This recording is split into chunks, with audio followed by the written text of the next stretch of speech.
kekuatan kepada kita semua, sehingga pada pagi hari ini kita dapat bertemu kembali guna untuk mendengarkan tausiah yang nanti akan disampaikan oleh Ustadz Abdullah Zain. Mohon maaf ibu-ibu agak terlambat sedikit ya. Ahlan wa sahlan ala Ustadz Abdullah Zain wa syukran katsiran ukhti-ukhti yang dimuliakan Allah Subhanahu wa ta'ala.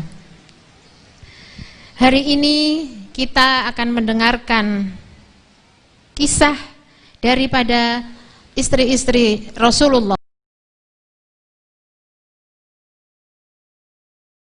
Sallallahu Alaihi Wasallam yang pada bulan kemarin sudah menceritakan, yaitu Khadijah radhiyallahu anhu yang begitu dicintai sekali oleh Rasulullah Sallallahu Alaihi Wasallam.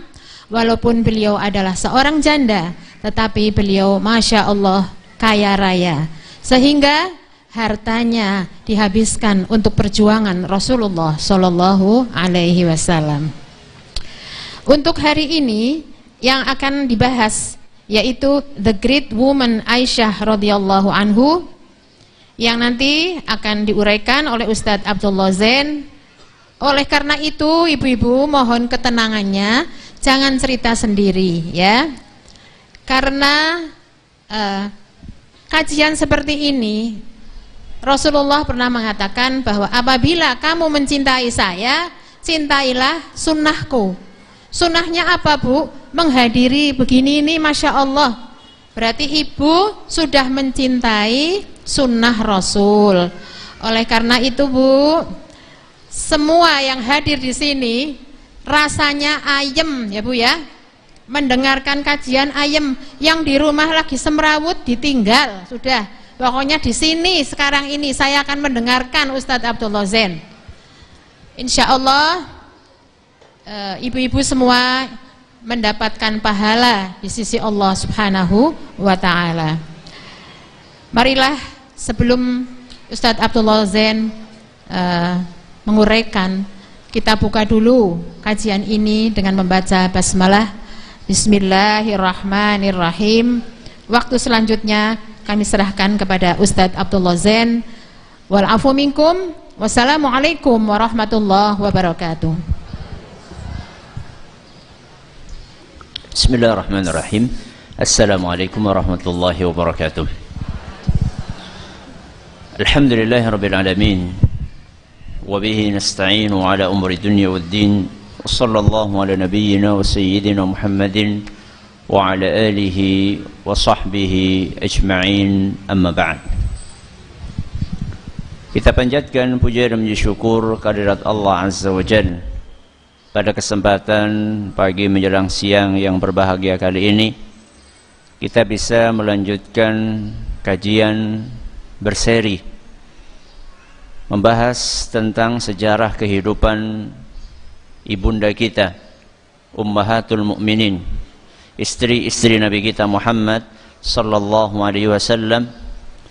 Kita berharap semoga Allah Subhanahu wa taala berkenan untuk melimpahkan kepada kita semuanya ilmu yang bermanfaat, sehingga bisa kita amalkan sebagai bekal untuk menghadap kepada Allah Jalla wa Ala. Amin. Salawat dan salam semoga senantiasa tercurahkan kepada junjungan kita Nabi Agung Muhammad sallallahu alaihi wasallam, kepada keluarganya, sahabatnya, dan umatnya yang setia mengikuti tuntunannya hingga di akhir nanti. Para hadirin dan hadirat sekalian yang kami hormati, dan juga segenap pendengar serta pemirsa yang mudah-mudahan senantiasa dirahmati oleh Allah Azza wa Jalla. Hari ini kita akan bersama dengan Ummul Mukminin Aisyah radhiyallahu anha. Beliau terlahir di dalam sebuah keluarga yang sangat istimewa.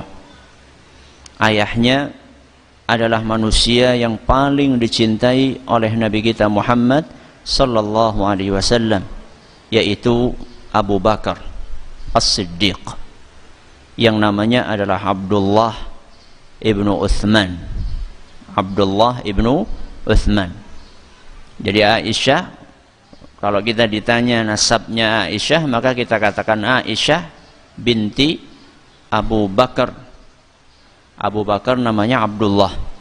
Aisyah binti Abdullah bin Uthman Al-Qurasyiyah.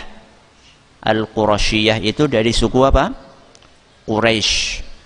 Ini adalah ayahnya Aisyah radhiyallahu anha. Adapun ibunya adalah Ummu Ruman. Siapa? Ummu Ruman. Ummu Ruman binti Amir bin Uwaimir. Siapa? Ummu Ruman binti Amir bin Uwaimir. Kita ulangi. Aisyah ayahnya adalah siapa? Abu Bakar As-Siddiq, namanya Abdullah bin Uthman. Ya. Adapun ibunya siapa? Ummu Ruman binti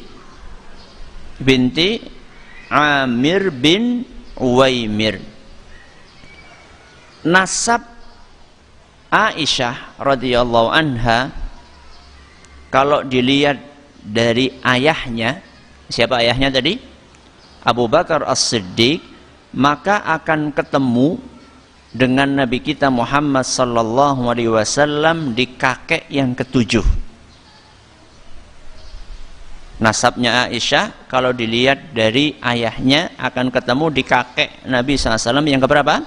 Yang ketujuh. Kalau dilihat dari nasab ibunya, siapa tadi ibunya Aisyah? Ummu Ruman, itu akan ketemu di kakek yang ke-11 atau yang ke-12. Jadi ada pertemuan nasab antara Aisyah dengan Nabi kita Muhammad sallallahu alaihi wasallam. Kapan Aisyah lahir? Aisyah radhiyallahu anha lahir setelah Nabi kita Muhammad sallallahu alaihi wasallam dinobatkan menjadi nabi 4 tahun.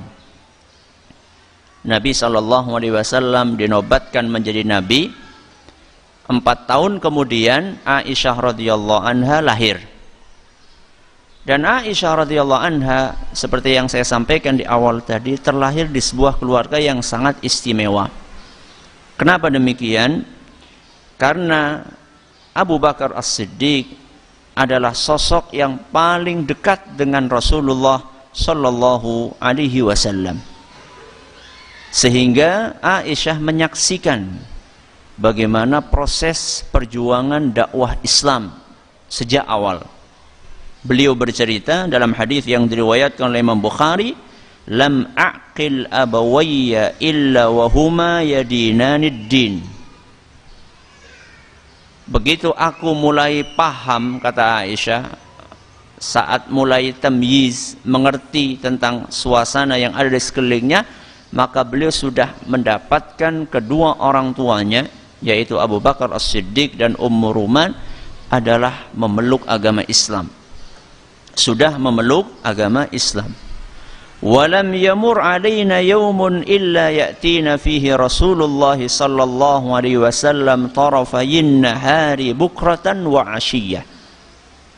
Dan tidak lewat satu hari pun melainkan Rasulullah sallallahu alaihi wasallam datang bertamu ke rumah Abu Bakar As-Siddiq pagi dan petang. Setiap hari Nabi sallallahu alaihi wasallam beliau datang ke rumahnya Abu Bakar, membahas tentang perkembangan dakwah, membahas tentang kondisi respon dari masyarakat Quraisy. Setiap hari Aisyah mendengar Abu Bakar As-Siddiq membaca Al-Quran, beribadah, menangis, sehingga suasana rumah yang begitu islami itu berpengaruh kepada perkembangan Aisyah radhiyallahu anha. Sehingga jangan kaget seandainya Aisyah tahu persis perkembangan dakwah Islam, karena beliau melihat dengan mata kepala sendiri dan beliau juga mengalami sendiri peristiwa-peristiwa yang terjadi dalam sejarah Islam. Di antara peristiwa yang dihadiri oleh Aisyah radhiyallahu anha adalah hijrah. Jadi Nabi SAW ketika hijrah ke Madinah bersama dengan ayahnya Aisyah, siapa? Abu Bakar As-Siddiq, berdua. Tidak lama kemudian Aisyah nyusul berhijrah ke Madinah. Itu salah satu peristiwa yang dihadiri oleh Aisyah. Termasuk peristiwa yang dihadiri oleh Aisyah adalah perang Uhud. Ummul Mukminin Aisyah radhiyallahu anha, ketika perang Uhud beliau bertugas untuk kasih minum para tentara. Bayangkan, Ummul Mukminin kasih minum para tentara. Kata Aisyah, kata Anas ibnu Malik, walaqad ra'aitu Aisyata binta Abi Bakrin wa Umma Sulaim wa innahuma la mushammiratani. Sungguh di perang Uhud aku menyaksikan dengan mata kepalaku sendiri Ummul Mukminin Aisyah dan Ummu Sulaim, mereka berdua begitu semangat untuk membawa air di atas pundak mereka, datang ke tentara-tentara yang sedang terluka, yang sedang kecapean, dikasih minum, habis air minumnya pergi lagi, ngambil lagi, demikian seterusnya. Padahal status beliau adalah sebagai Ummul Mukminin, istri baginda Rasulullah sallallahu alaihi wasallam. Bagaimana kisah pernikahan Aisyah dengan Rasulullah sallallahu alaihi wasallam? Setelah Nabi sallallahu alaihi wasallam ditinggal wafat oleh istrinya yang sangat beliau cintai, siapa? Khadijah radhiyallahu anha. Beliau sallallahu alaihi wasallam beberapa tahun tinggal sendirian. Beliau beberapa tahun tinggal sendirian. Ada yang mengatakan 2 tahun, ada yang mengatakan 4 tahun. Salah satu sahabat Nabi SAW yang bernama Khawlah. Siapa? Khawlah binti Hakim. Seorang yang terhormat dari kalangan muslimat di saat itu melihat Nabi kita Muhammad SAW kondisi psikologisnya terlihat sedih karena ditinggal oleh Khadijah radhiyallahu anha. Dan Khawlah ini pengen membuat Nabi kita Muhammad SAW berbahagia kembali, karena tidak tahan melihat raut muka Nabi SAW yang penuh dengan duka. Maka Khawlah pun datang menemui Nabi kita Muhammad sallallahu alaihi wasallam. Apa kata beliau? Ya Rasulullah, ala tazawwaj? Wahai Nabi SAW, apakah engkau tidak berminat untuk menikah? Maka Nabi SAW bertanya, siapa? Maksudnya calonnya siapa? Khawlah berkata, in syi'ta bikran wa in syi'ta thayyiba. Wahai Rasul, kalau engkau pengen menikah gadis, ada. Kalau engkau ingin menikahi janda, juga ada. Maka Nabi SAW bertanya, kalau gadis siapa? Maka kata Khawlah, putri manusia yang paling engkau cintai, yaitu Aisyah binti Abi Bakar. Terus kalau janda siapa? Kata Khawlah, kalau janda adalah Saudah. Siapa? Saudah. Amanat bika wattaba'atka ala ma taqul. Saudah ini sudah beriman kepadamu, konsisten istiqamah mengikuti ajaran Islam, dan Saudah ini baru ditinggal wafat oleh suaminya, sudah tua ya Saudah, dan dia tinggal di antara kaumnya yang musyrik. Maka kemudian setelah mendengar penawaran dari Khawlah, maka Nabi SAW pun meminta kepada Khawlah agar melakukan penjajakan. Apakah mereka berdua mau atau tidak? Maka Khawlah pun pergi ke rumahnya orang tua Aisyah Siapa? Abu Bakar As-Siddiq. Sampai ke rumahnya Abu Bakar As-Siddiq, ternyata yang di rumah itu adalah Ummu Ruman.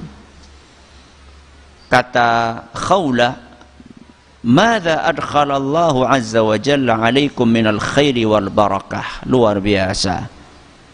Hari ini Allah Subhanahu wa taala melimpahkan keberkahan di rumah kalian. Maka Ummu Ruman pun bertanya, "Emang ada apa?" Bismillah. Kata Khawlah, "Aku di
mengatakan ar-riba itsna.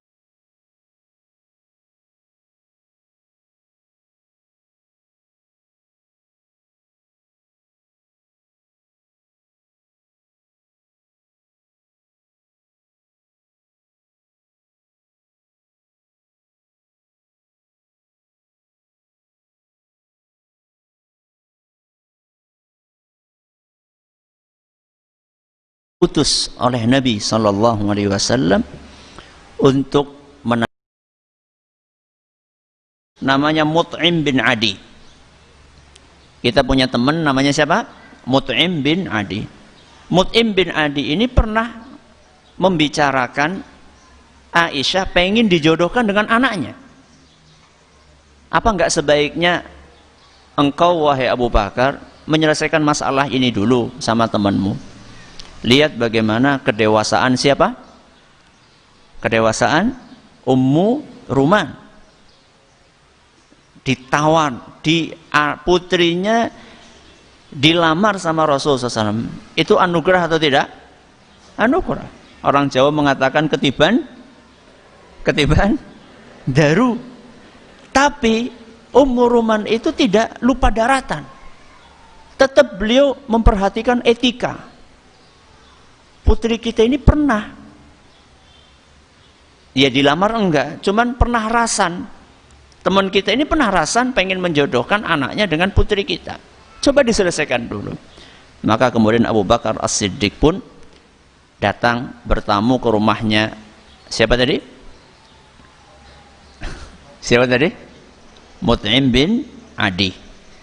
Akhirnya datang ke sana, diselesaikan, sudah selesai masalah. Alhamdulillah, singkat cerita, akhirnya setujulah Abu Bakar As-Siddiq untuk menikahkan putrinya dengan Rasulullah Sallallahu Alaihi Wasallam, dan saat itu usia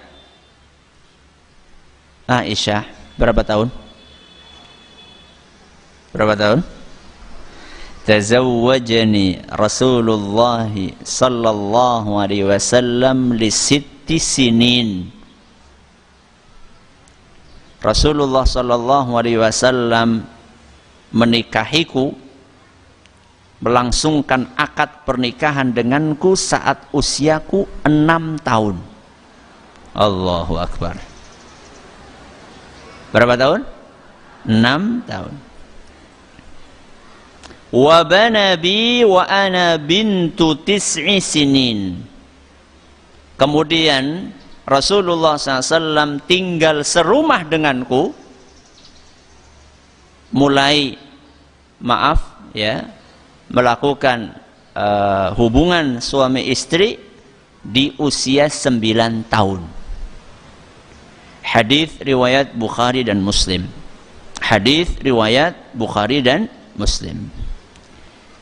Mungkin sampai di sini ada di antara jamaah sekalian yang merasa heran. Kenapa kok Rasulullah SAW menikahi seorang anak kecil? Begitu? Ya atau tidak? Iya. Pertama, Rasulullah SAW menikahi Aisyah. Salah satu faktornya adalah karena Nabi SAW bermimpi 2 kali atau 3 kali berturut-turut. Urituki fil manami marrataini ara annaki fi saraqatin min haririn.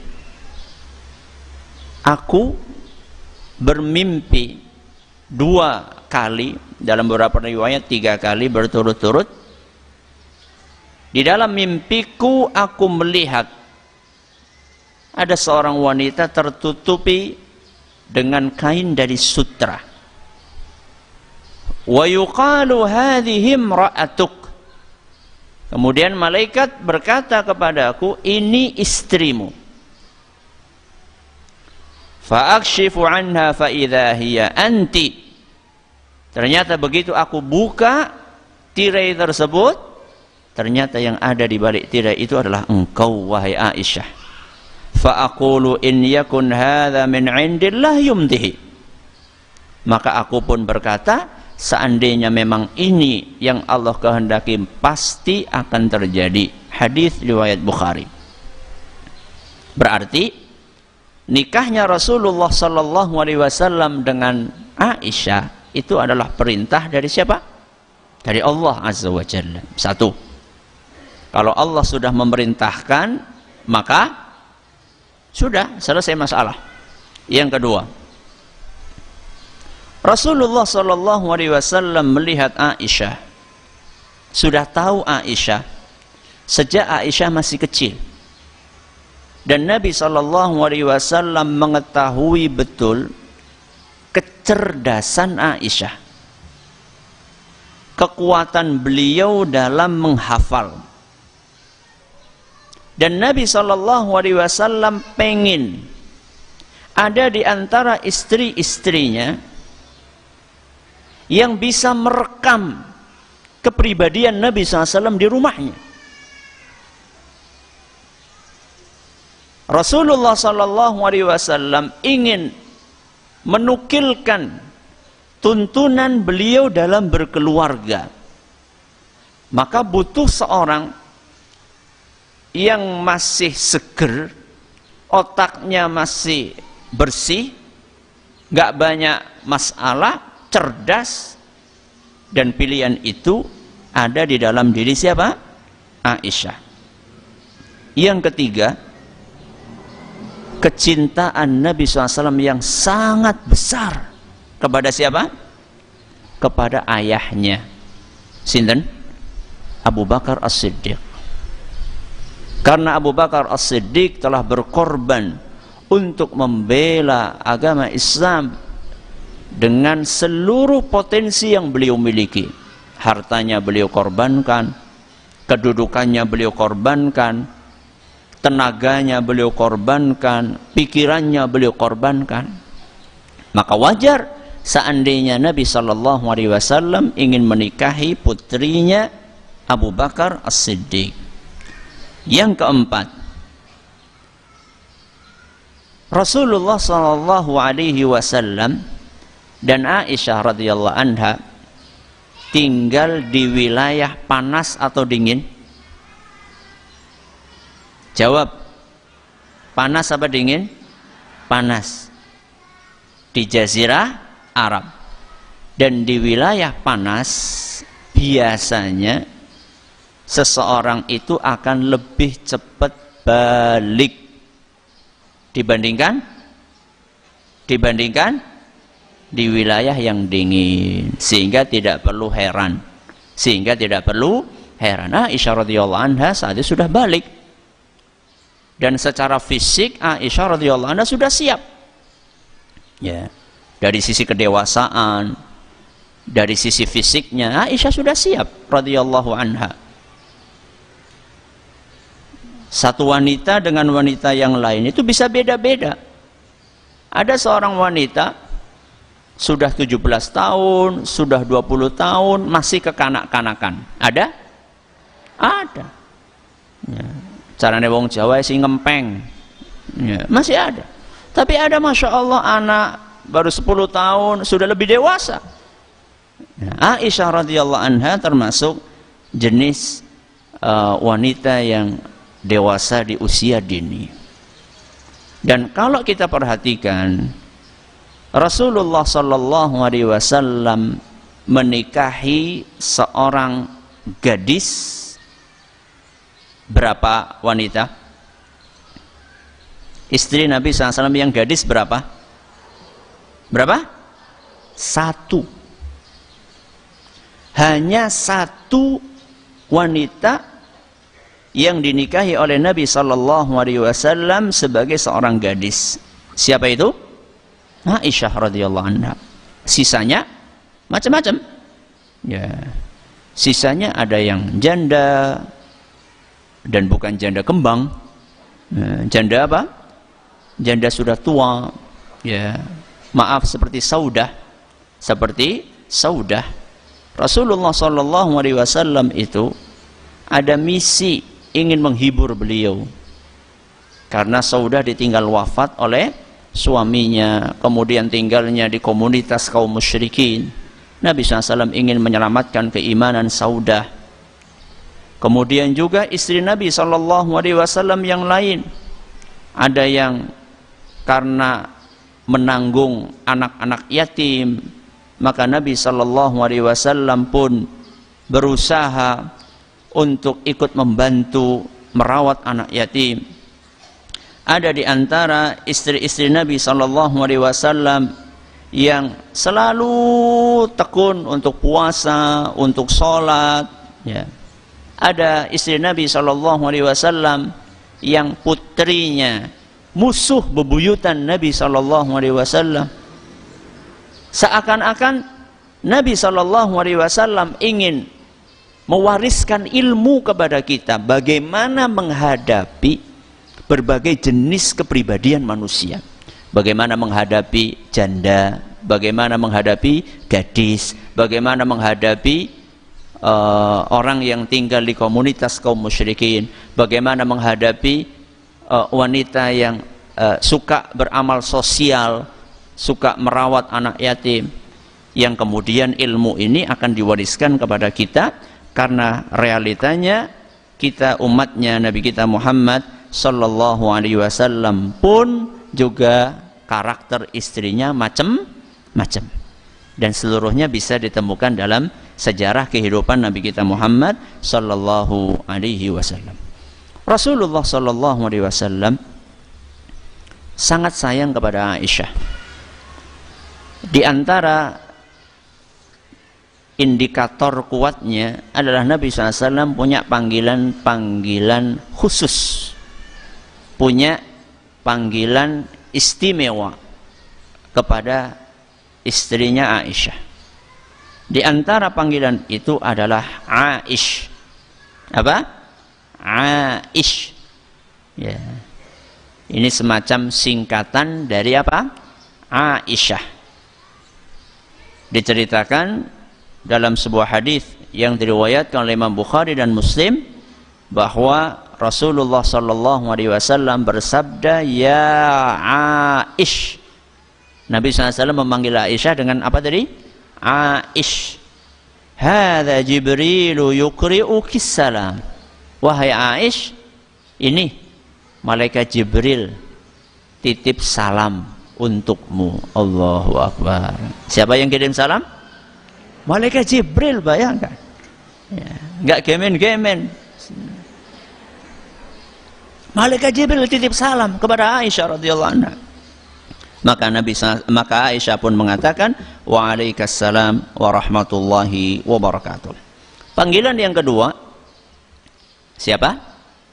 Humaira. Apa? Humaira. Humaira itu panggilan untuk wanita yang kulitnya sangat putih. Ya, panggilan untuk wanita yang kulitnya sangat putih. Ya, orang Arab memanggil wanita yang putih banget dengan panggilan apa? Humaira. Jadi kalau jenengan kulitnya sawo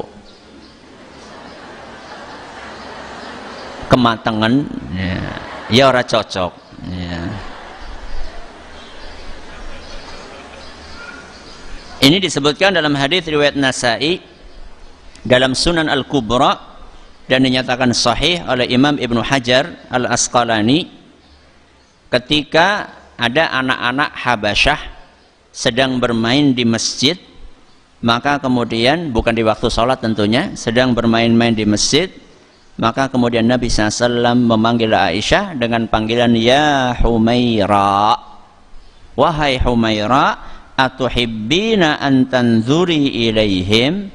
Wahai Humaira, apakah engkau pengin melihat, nonton anak-anak Habasyah itu bermain? Faqultu na'am. Kata Aisyah radhiyallahu anha, ya, aku pengen. Tadi kita katakan bahwa Nabi SAW akad nikah dengan Aisyah usia berapa? 6 tahun. Terus tinggal satu atap usia 9 tahun. Masih anak-anak atau tidak? Masih. Makanya Nabi SAW mentoleransi usia Aisyah. Anak-anak kecil sukanya apa? Mainan. Maka sama Nabi SAW dibiarin mainan, tidak apa-apa. Kemudian anak kecil sukanya kumpul-kumpul dengan teman-temannya, dibiarin sama Nabi SAW. Tidak dilarang, tidak masukkan dalam sangkar emas, ya. Enggak. Karena memang usianya masih usia bermain, maka dibiarkan sama Nabi SAW. Aisyah bercerita dalam hadis riwayat Muslim, wa kanat ta'tini sawahibi. Teman-teman mainku itu biasa datang ke rumah. Fakunna yanqami'na min Rasulillah SAW. Kalau Rasulullah SAW lewat, mereka itu langsung segen. Ya, dengan Rasul SAW masa enggak segen? Ya. Qalat fakana Rasulullah SAW yusarru bihinna ilayya. Akan tetapi Rasulullah SAW justru malah sering mengundang teman-temanku itu untuk bermain denganku. Masya Allah. Inilah toleransi Nabi kita Muhammad SAW dengan Aisyah. Mainan apa? Ya macam-macam mainannya. Pernah suatu saat ketika Rasulullah SAW pulang dari perang Tabuk atau Khaybar, Nabi SAW masuk rumah, tahu-tahu ada korden yang tersingkap. Ada korden yang tersingkap. Begitu tersingkap, maka terlihat ada macam-macam barang-barang di situ. Maka Nabi SAW pun tersenyum berkata kepada Aisyah, "Ma hadza ya Aisyah?" Wahai Aisyah, ini apa? Maka kata Aisyah, ini mainanku wahai Nabi. Ini mainanku. Kemudian Nabi SAW melihat di tengah-tengah tumpukan mainan itu ada mainan, rupanya bentuknya itu adalah kuda. Bentuknya kuda, ya. Kemudian ada sayapnya dua terbuat dari kain. Maka Nabi SAW pun mencandai Aisyah, "Ma hadzal ladzi ara wasatahunna?" Wahai Aisyah, itu yang di tengah-tengah itu apa? Qalat farasun. Kata Aisyah, kuda. Maksudnya kuda-kudaan gitu ya. Qala wa ma hadzal ladzi alaih? Loh, terus itu yang di samping kanan kiri kuda itu apa? Sayap, wahai Nabi. Maka Nabi SAW pun bertanya, farasun lahu janahani? Masa ada kuda punya apa? Sayap. Maka kemudian Aisyah pun menjawab, ama sami'ta anna li Sulaimana khailan laha ajnihah. Wahai Nabi, apakah engkau enggak pernah dengar bahwa Nabi Sulaiman itu punya kuda yang bersayap? Maka Nabi SAW pun tertawa sampai terlihat gigi serinya. Hadis riwayat Abu Dawud. Ini adalah kisah Aisyah dengan Nabi Sallallahu Alaihi Wasallam. Kemuliaan akhlak Aisyah radhiyallahu anha. Aisyah radhiyallahu anha memiliki akhlak, perilaku, karakter yang luar biasa, dan itu tidak aneh. Karena Aisyah radhiyallahu anha tinggal di rumahnya Abu Bakar As-Siddiq sebelum menikah, dan tinggal di rumahnya Rasulullah Sallallahu Alaihi Wasallam setelah menikah. Sehingga tidak heran seandainya Aisyah pun terpengaruh dengan perilaku positif ayahnya, ibunya, dan juga Rasulullah SAW. Beliau sangat dermawan. Pernah suatu hari Abdullah ibnu Zubair mengirimi Aisyah radhiyallahu anha uang sebanyak 100.000 dirham. Berapa? 100.000 dirham. Kalau 1 dirham itu sekitar aja ya. Kalau 1 dirham itu sekitar 50.000, berarti berapa? 50.000 kali 100.000 berapa?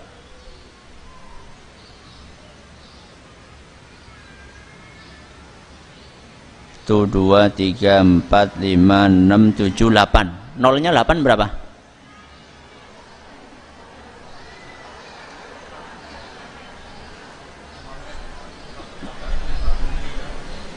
500 juta. Berapa? 500 juta. Sekitar ya. Ini sekitar karena fluktuatif ya. Karena nilai itu fluktuatif. Sekitar 500 juta. Maka setengah miliar. Maka Aisyah pun memanggil salah satu pembantunya. Kemudian di duit tadi itu, di dirham tadi itu ditaruh di atas nampan. Di atas nampan. Dan saat itu Aisyah lagi puasa. Maka Aisyah berkata kepada pembantunya, ini tolong dibagikan si fulana itu orang nggak mampu, ini nggak punya apa, kasihan. Ini ada yang janda, ada yang miskin, ada yang fakir. Sudah dibagi sampai habis. Saat itu juga tidak tersisa 1 dirham pun. Di sore harinya Aisyah berkata kepada pembantunya, ya jariyah hati futuri au fitri, wahai pembantuku, tolong bawa ke sini makanan untuk buka puasa. Maka apa kata pembantunya? Wahai Aisyah, nggak ada duit untuk beli makanan. Amastata'ti fima anfaqti an tashtari bidirhamin lahman tuftirin alaih. Wahai Ummul Mukminin, bukankah engkau bisa menyisakan 1 dirham untuk beli buka puasa? Maka Aisyah pun mengatakan, la tu'annifini, jangan engkau salahkan aku. Lau kunti adzkartini la fa'alt. Seandainya tadi engkau ingatkan aku, niscaya aku akan sisakan 1 dirham. Ya. Aisyah nggak ingat kalau beliau sedang puasa. Maka 100.000 dirham itu semuanya beliau bagikan tanpa tersisa 1 dirham pun. Sehingga ketika buka puasa, Aisyah radhiyallahu anha tidak punya sesuatu untuk berbuka. Itulah kedermawanan siapa? Aisyah. Pernah suatu hari, dalam hadis riwayat Bukhari, Aisyah bercerita, datang seorang ibu meminta-minta. sambil membawa dua putri, dua anak wanita ibu tersebut. Maka Aisyah pun berusaha mencari-cari di rumahnya apa yang ada makanan. Falam tajid indi syai'an ghaira tamrah. Kata Aisyah, di rumahku setelah saya cari-cari tidak ada makanan kecuali kurma 1 butir. Hanya kurma 1 butir yang ada di rumah Aisyah radhiyallahu anha. Maka yang 1 butir itu diberikan kepada sang ibu. Dan ibu tersebut membelah kurma menjadi 2.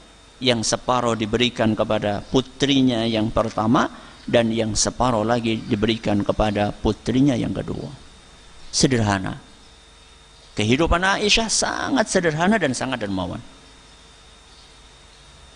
Diceritakan pada suatu hari ada seorang sahabat datang menemui Aisyah radhiyallahu anha. Dan saat itu Aisyah sedang pakai baju yang sangat sederhana. Sampai Aisyah itu berkata kepada tamunya itu, ini pembantuku. Pembantuku ini pakai baju ini aja nggak mau. Saking apanya? Saking sederhananya. Pembantuku mau pakai ini saja nggak mau. Di rumahnya nggak mau. Ya, karena saking sederhananya. Kainnya kasar, ya. Dan beliau pernah berinfak, ya. Beliau pernah berinfak, kata Urwah ibn Zubair, kanat Aisyah taqsimu 70,000 wa hiya turaqqi'u dir'aha. Aisyah radhiyallahu anha pernah berinfak sebanyak 70.000 dirham, dan di waktu yang sama beliau menjahiti bajunya yang bolong.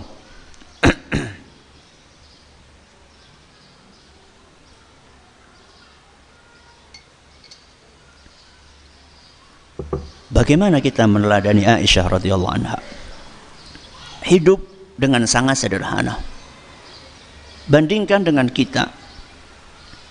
Bandingkan dengan kita. Harta berkecukupan, bahkan sering melimpah ruah, masih jarang bersedekah kepada orang lain, selalu merasa kurang, pengen ganti model anu, model itu. Sementara di lemari pakaian sudah menumpuk, bahkan menggunung. Mana keteladanan Aisyah dalam kehidupan kita? Ya. Aisyah radhiyallahu anha sosok yang betul-betul mempraktekkan ilmu yang beliau dapatkan dari Nabi SAW. Yang paling penting dari kita itu bukan hanya rajin hadir pengajian. Yang paling penting dari kita itu bukan hanya rutin menghadiri kajian di mana-mana. Tidak pernah ketinggalan pengajian, bagus. Tapi mana prakteknya dalam keseharian kita? Apakah kita amalkan ilmu-ilmu yang kita dapatkan dalam kehidupan keseharian kita?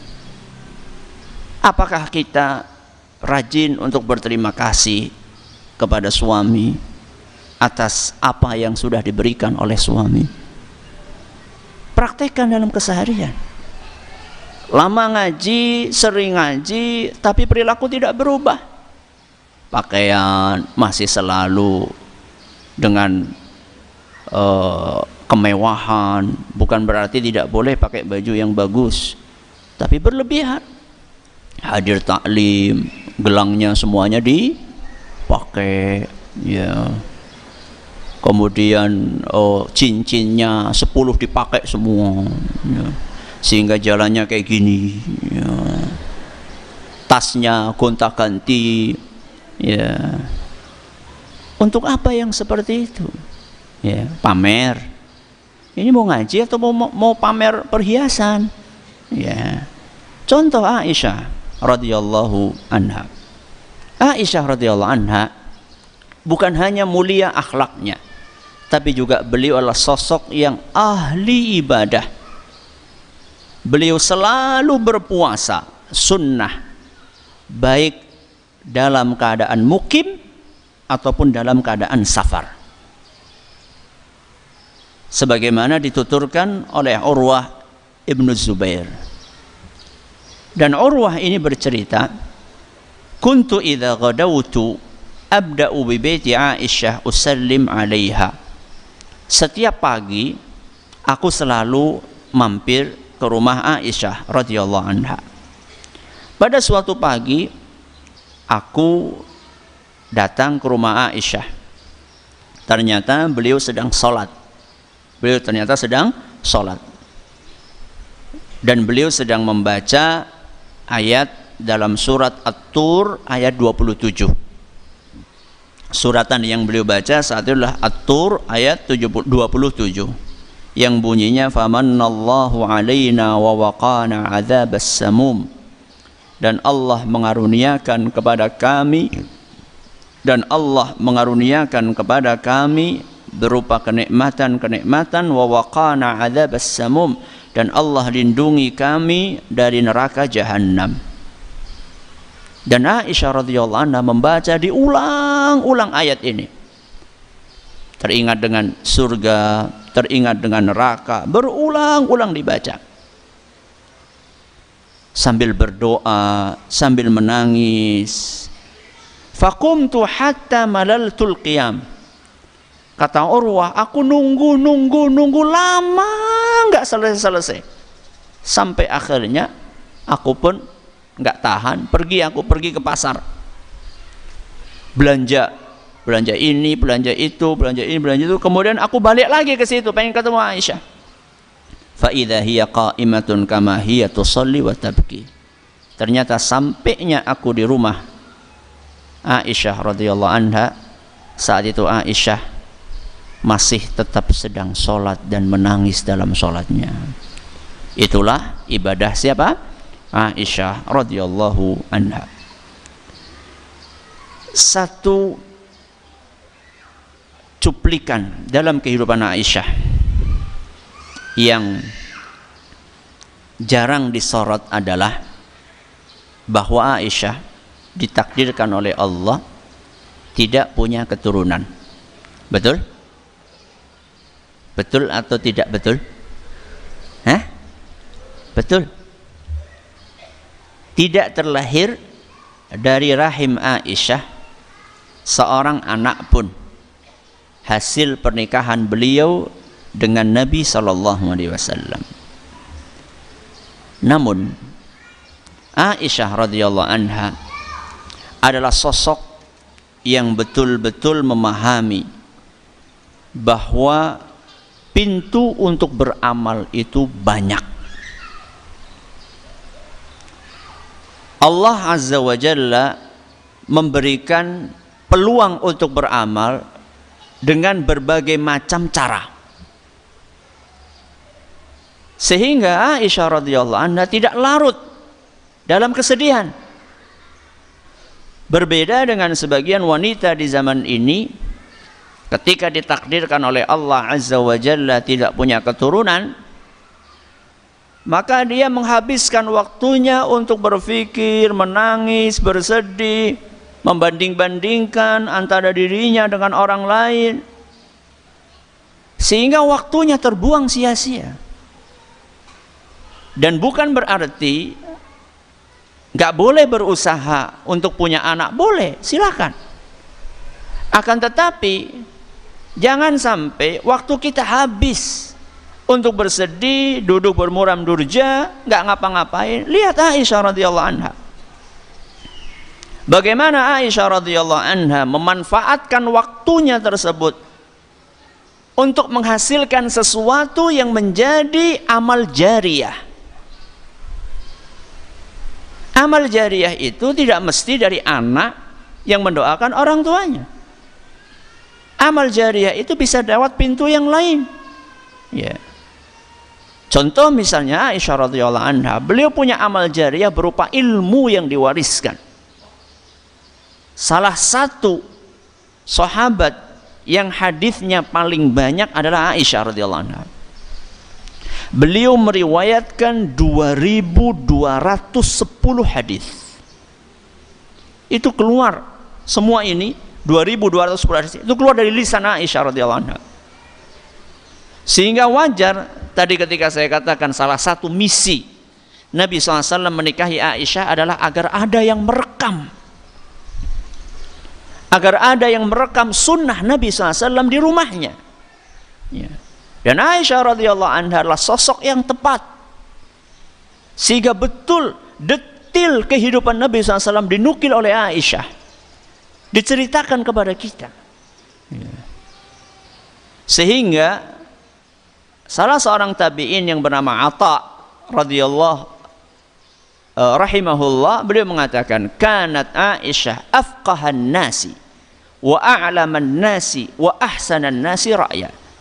Sesungguhnya Aisyah radhiyallahu anha adalah manusia yang paling faqih, yang paling paham tentang agama, yang paling berilmu. Dan kalau berfatwa, menyampaikan pendapat, pendapatnya yang terbaik. Ya. Sehingga para sahabat yang senior pun kalau ada masalah, banyak di antara mereka yang datangnya kepada Aisyah.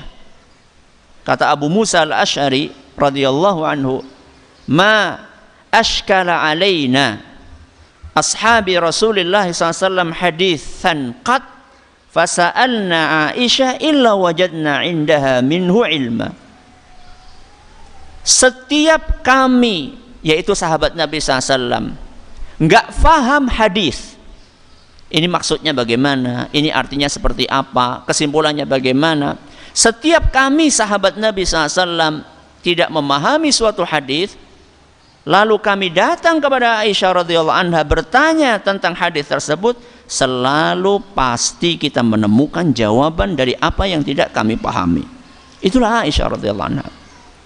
Beliau tidak berlarut-larut dalam kesedihannya, akan tetapi beliau habiskan waktunya untuk belajar, mengajar banyak murid-muridnya. Ya. Banyak murid-murid Aisyah radhiyallahu anha menjadi ulama-ulama besar. Misalnya Urwah ibnu Zubair, Al-Qasim ibnu Muhammad, Masruq ibnu Al-Ajda, Amrah binti Abdurrahman. Dan masih banyak murid-murid pilihan Aisyah radhiyallahu anha. Ngajar di sebuah ruangan yang atapnya terbuat dari daun daun kurma, kemudian dari pelepah, ya sederhana, bawahnya tanah, dikasih hijab sama Aisyah radhiyallahu anha, ngajar di hadapan para murid-murid beliau sampai menghasilkan sosok murid-murid ulama-ulama yang dahsyat luar biasa. Dan sampai sekarang ilmu Aisyah masih kita rasakan. Itulah jariyah. Jadi jariyah itu, amal jariyah tidak selalu harus lewat anak. Ya. Dan panjenengan yang ditakdirkan oleh Allah Subhanahu wa taala punya anak, jangan puas hanya dengan meninggalkan jariyah lewat anak saja. Lewat ilmu juga. Ya. Lewat sesuatu yang sifatnya fisik, misalnya bikin masjid, bikin madrasah, nyumbang yatim piatu, tempat panti asuhan, kemudian untuk pesantren. Setiap peluang untuk beramal manfaatkan. Aisyah radhiyallahu anha, walaupun beliau itu punya ilmu yang luar biasa, yang dari situ bisa harapan mendapatkan aliran pahala, beliau tidak mencukupkan diri dengan itu. Beliau juga masuk lewat pintu sedekah, membantu orang-orang yang tidak mampu. Setiap ada celah, peluang untuk beramal dimanfaatkan sama Aisyah. Itulah yang seharusnya kita contoh. Terakhir, ibunda kita Aisyah radhiyallahu anha wafat pada tanggal 17 Ramadan. Wafat pada tanggal 17 Ramadan. Tahun 58 Hijriah. Tahun 58 Hijriah pada usia 66 tahun. Usia berapa? 66 tahun. Dan di malam itu juga Aisyah dimakamkan Setelah sholat witir, Aisyah dimakamkan di pemakaman Baqi' sebagaimana yang beliau wasiatkan. Jadi Aisyah dalam hadis riwayat Bukhari berwasiat, adfini ma'a sawahibi bil Baqi', makamkan aku beserta dengan rekan-rekanku. Maksudnya adalah istri-istri Nabi SAW yang lainnya di pemakaman Baqi'. Ini yang dapat kami sampaikan pada kesempatan kali ini. Terakhir, ketika kita mendengar biografi Aisyah, maka kita akan merasakan betapa istimewanya Aisyah radhiyallahu anha. Maka sungguh terhina orang yang berani mencela Aisyah radhiyallahu anha. Sungguh terhina orang yang berani mencela Aisyah radhiyallahu anha, mengatakan ibunda kita sebagai maaf wanita pezina, mengatakan ibunda kita lebih najis daripada maaf anjing dan babi. Seandainya ibu kandung kita digitukan, kita tidak terima, apalagi ibunda kaum mukminin. Maka waspadalah dari pemahaman-pemahaman yang seperti itu. Mudah-mudahan Allah subhanahu wa ta'ala membalas perilaku buruk mereka dengan balasan yang setimpal. Allahumma amin. Masih ada 5 menit, silahkan kalau ada yang pengen bertanya bisa disampaikan pertanyaannya.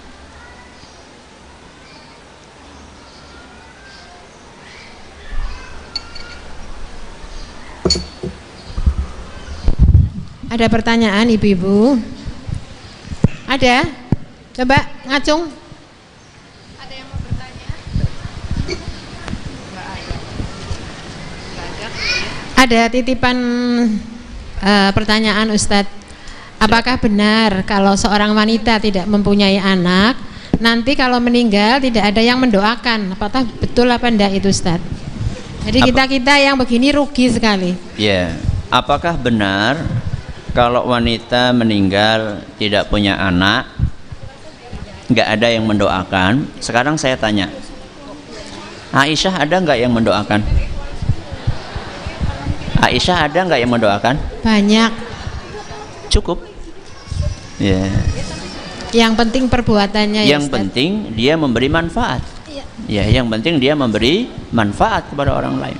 Jangan sampai sudah nggak punya anak, nggak pernah kasih manfaat kepada orang lain.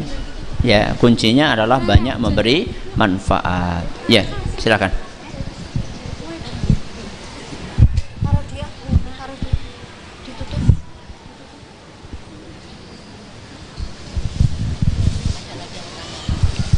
Alhamdulillah, udah selesai kajian dari Ustadz.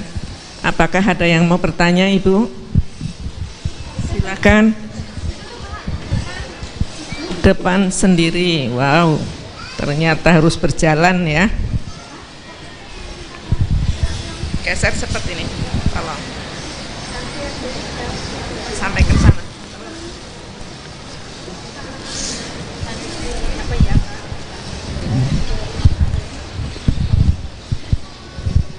Assalamualaikum warahmatullahi wabarakatuh, Ustaz. Waalaikumsalam warahmatullahi wabarakatuh. Bagaimana sikap Rasulullah ketika Aisyah difitnah berselingkuh ketika pada peperangan? Terima kasih atas pertanyaannya. Bagaimana sikap Rasulullah SAW ketika istrinya difitnah? Pertama, Rasulullah SAW tidak mengetahui hal gaib. Rasulullah SAW tidak mengetahui hal gaib kecuali ketika dikabari oleh Allah Subhanahu wa ta'ala. Sehingga saat Aisyah difitnah oleh kaum munafikin, orang-orang munafik di saat itu, maka Nabi SAW menyerahkan itu kepada Allah. Beliau tidak mengiyakan dan tidak mengatakan tidak, karena Nabi SAW tidak tahu realitanya seperti apa. Jadi posisi Nabi SAW itu tidak mempercayai, juga tidak mendustakan. Abstain, karena memang belum ada fakta yang nyata yang membela atau tidak. Dan itu berjalan beberapa saat sampai akhirnya kemudian Allah Subhanahu wa taala mensucikan siapa? Aisyah radhiyallahu anha dengan menurunkan ayat-ayat yang di dalamnya Allah menjelaskan kedustaan kaum munafikin. Dan jumlah ayat yang Allah turunkan untuk membebaskan Aisyah radhiyallahu anha ada 16 ayat. Jamaah bisa bayangkan, 16 ayat Allah turunkan untuk mensucikan Aisyah radhiyallahu anha. Maka setelah turun ayat itu ada wahyu jelas bahwa itu adalah dusta. Maka Nabi SAW pun kemudian mengikuti apa yang Allah sampaikan, meyakini bahwa Aisyah itu difitnah oleh kaum munafikin. Mungkin itu yang dapat kami sampaikan pada kesempatan yang berbahagia kali ini. Terima kasih atas perhatiannya, mohon atas segala kurangannya. Subhanakallahumma wa bihamdika asyhadu an la ilaha illa anta astaghfiruka wa atubu ilaik. Wassalamualaikum warahmatullahi wabarakatuh. Waalaikumsalam.